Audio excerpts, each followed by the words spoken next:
Très bien accueilli par la police, très bien accueilli par le service de l'aéroport, très bien accueilli par toutes les personnes que j'y ai croisées. C'est une joie. Je suis parti dans des conditions difficiles de la terre africaine suite à la volonté de certaines autorités soumises à la France. Et je reviens parce que une autre partie de ce continent attend toujours que la libération, l'indépendance, la souveraineté et l'autodétermination puissent être appliquées. Raison pour laquelle je reviens au Bénin en guise de première étape. Je ferai la tournée de tous les pays d'Afrique de la zone franc et revenir sur la terre de mes aïeux. Quand on parle de la patrie, c'est la terre de ses pères. Ça a un sens. Ça a un sens profond. Et nous allons tout faire pour être dans une démarche de communion avec la jeunesse africaine qui est dans cette dynamique d'autodétermination.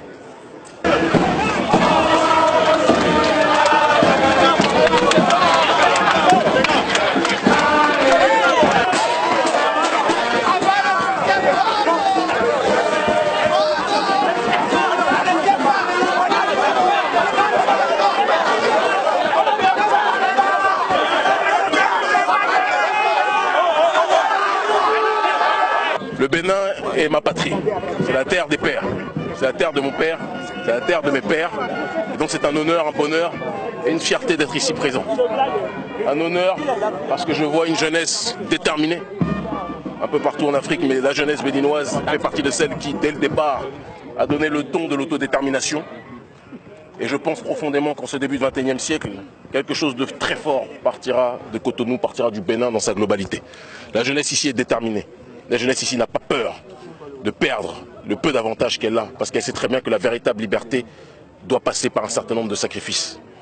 C'est une fierté que je vois ces derniers ce soir, et je sens que le combat va prendre une autre dimension à partir de Cotonou pour refluer vers toute l'Afrique, parce que je le répète, vous avez dit tout à l'heure que le Bénin était mon pays, l'Afrique est mon pays dans sa globalité, et le Bénin est ma patrie. Il n'est pas normal que le monde entier profite de notre richesse, sauf les Africains eux-mêmes. Il y a quelque chose qui cloche. Raison pour laquelle une génération est en train de prendre ses responsabilités. Elle est non violente, elle est dans une démarche d'intelligence. La seule violence, c'est la violence de la vérité. Et la vérité dérange toujours, ou violente, ceux qui s'appuient sur le mensonge. Nous n'avons pas d'armes, si ce n'est notre courage. Nous n'avons pas d'armes, si ce n'est la protection de nos ancêtres. Et en réalité, c'est la plus grande des armes. Nous sommes aujourd'hui en 2017. Quand les Sankara sont morts, ils ne pouvaient imaginer qu'en 2017, nous serions encore dans des conditions aussi dramatiques. Et c'est parce que nous honorons nos aînés, hommes et femmes, que nous sommes prêts à risquer nos vies pour dire la vérité. Et je profite de cette occasion pour adresser un message à Macky Sall, qui se fait le représentant quelque part de la France-Afrique, tout comme M. Ouattara. Que ces derniers sachent que la jeunesse africaine n'est plus disposée à courber les chines. La jeunesse africaine est plus que jamais déterminée à obtenir sa propre liberté. Le CFA n'est qu'un chapitre de cette lutte pour la résistance, que certains ne nous incarcèrent pas dedans. La souveraineté africaine, c'est le départ des bases militaires. La souveraineté africaine, c'est la fin de la France-Afrique. La souveraineté africaine, c'est faire en sorte que la jeunesse africaine puisse profiter de ses propres matières premières, de ses propres richesses. S'il y a tant de personnes qui vont émigrer du côté de l'Occident, c'est parce qu'elles pensent qu'elles vivent un enfer ici. Elles vivent un enfer parce que ceux qui étaient censés être les élites se sont délités et ont trahi leur mission. Raison pour laquelle nous sommes aujourd'hui dans cette démarche d'autodétermination. Et l'adage qui est le nôtre, c'est ce que les élites africaines ne font pas pour le peuple. Le peuple le fera lui-même.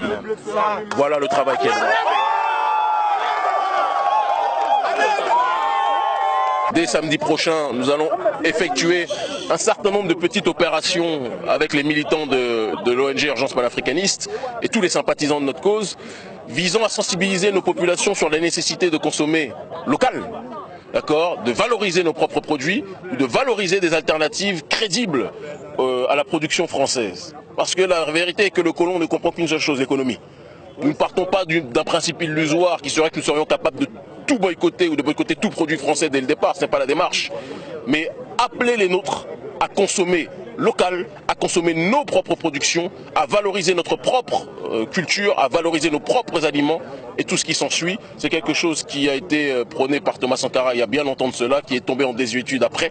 Et c'est quelque chose que nous allons revivifier. Donc dès samedi prochain, le 28, avec notre frère Kamal Aradji, avec tous les membres de l'ONG Urgence panafricaniste et tous les frères ici qui sont présents, et les sœurs qui sont présentes aussi, nous allons organiser justement des séances de sensibilisation de la population. C'est une première étape, d'accord, ici, et on va monter crescendo au fur et à mesure. Le combat qui est le nôtre consiste à sensibiliser les nôtres partout sur le continent. Donc quand bien même j'aurai mon pied à terre ici, je vais chaque mois partir dans tous les pays d'Afrique de la zone franc. Et j'irai même dans les Caraïbes qui sont aussi des pays colonisés aujourd'hui. Et nous allons transmettre ce message de souverainisme intégral pour notre population. Donc je n'ai pas de date précise de retour. Officiellement, je suis censé bouger le 12 novembre. Il est possible que je bouge avant, il est possible que je bouge après. Nous verrons. Je suis là pour aussi mettre à jour mon passeport béninois. Parce qu'il est nécessaire que je puisse voyager de la manière la plus simple et libre possible dans la CEDEAO. Parce qu'il y a des tas de choses à faire. Il y a des tas de plans de résistance à effectuer. Raison pour laquelle nous allons nous organiser de la meilleure des façons dès maintenant. Un message à la jeunesse. Le message à la jeunesse, il est de continuer, de tenir debout. Cette jeunesse africaine n'a de leçons à recevoir de personne. Elle est plus déterminée que quiconque. Certains ont tendance à croire parfois que je suis un leader. Je ne suis pas le leader de cette jeunesse. Je ne suis qu'un porte-voix.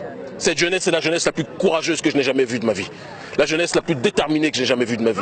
J'ai fait les 4 coins du monde.